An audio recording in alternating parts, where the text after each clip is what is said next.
Hi అండి, అందరూ ఎలా ఉన్నారు? బాగున్నారా? ఫిష్ కర్రీ ఎప్పుడు చేసే విధంగా కాకుండా కొత్తగా ఇలా ట్రై చేసి చూడండి. చాలా అంటే చాలా టేస్ట్గా ఉంటుంది. ఫిష్ సన్నగా ముక్కలు కట్ చేసుకోవాలి. తర్వాత ఉప్పు, పసుపు, కారం, ఆయిల్, అల్లం వెల్లుల్లి పేస్ట్ వేసి ముక్కలన్నిటికీ బాగా పట్టించుకుని పక్కన పెట్టుకోవాలి 10 నిమిషాలు. చింతపండు చక్కగా క్లీన్ చేసుకుని వాటర్ పోసి నానబెట్టుకోవాలి.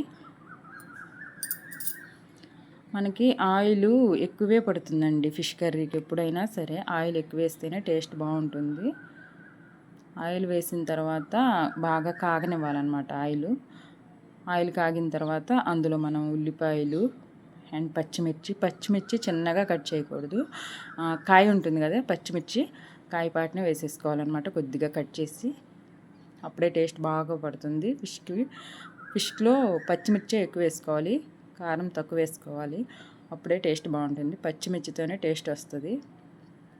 కొద్దిగా పసుపు వేసుకోవాలి.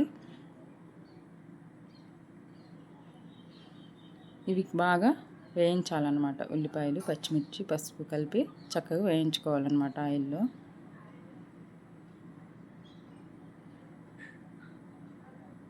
ఇవి బాగా వేగిన తర్వాత అల్లం వెల్లుల్లి పేస్ట్ వేసుకోవాలి. గెరిటితో కొంచెం తిప్పుకోవాలన్నమాట అటు ఇటు.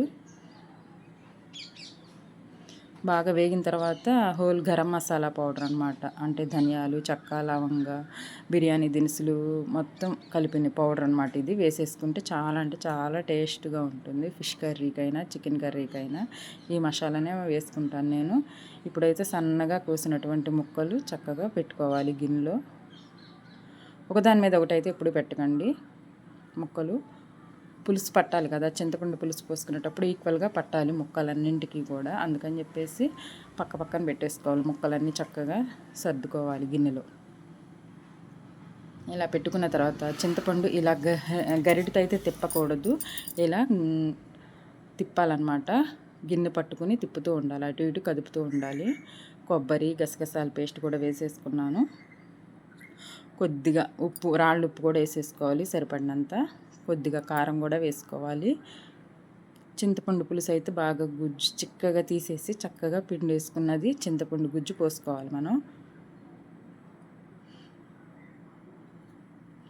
చిక్కగా ఉండాలి, మరీ నీళ్ళు వెళ్ళి ఉంటే అస్సలు టేస్ట్గా ఉండదు ఫిష్ కర్రీ. చిక్కగా ఉండాలి. చిక్కగా పోసుకుంటేనే ఆ ముక్క మొత్తానికి చక్కగా పట్టి టేస్ట్ అనేది బాగుంటుంది కర్రీకి. చూడండి, ఇలా పోసుకోవాలన్నమాట చిక్కగా. మధ్యలో 2 సార్లు అటు ఇటు కదుపుతూ ఉండాలి గిన్నెతోనే. చూడండి, ఆల్మోస్ట్ ఉడికిపోయింది కర్రీ.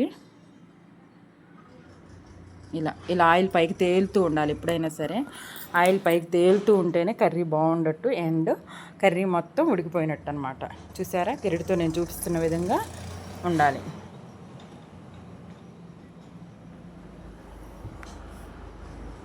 చూసారు కదా, ఇలా రావాలన్నమాట.